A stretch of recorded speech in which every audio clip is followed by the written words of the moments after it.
Vajrasana. This is a really interesting and useful variation for getting into the digestive system and helping the downward flow of apana.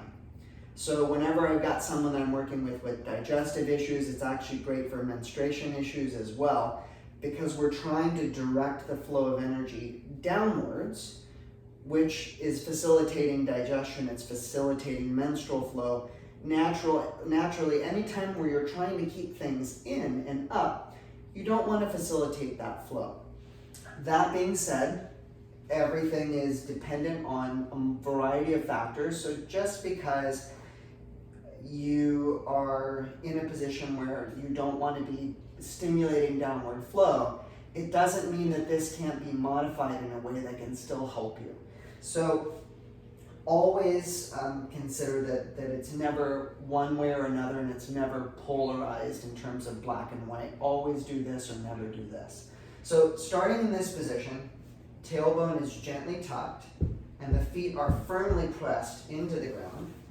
Navel is towards the spine and your hands can rest by your sides. There are multiple vinyasas. What I would tell you is as soon as the arms come over the head, this becomes a hell of a lot harder.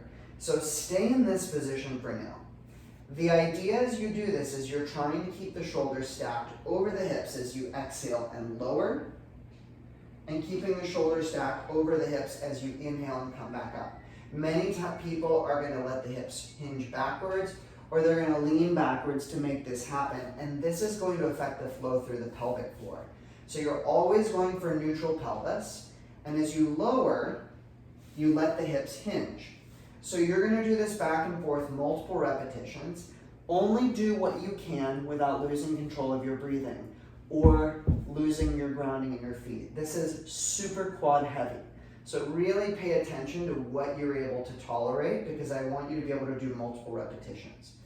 So for you, it might just be this: exhaling down and inhaling up, which is completely acceptable.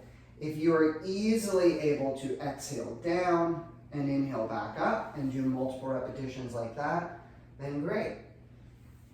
You'll go back and forth multiple times, and then once you get to a good point where you're really feeling things, it's a good time to hold and breathe.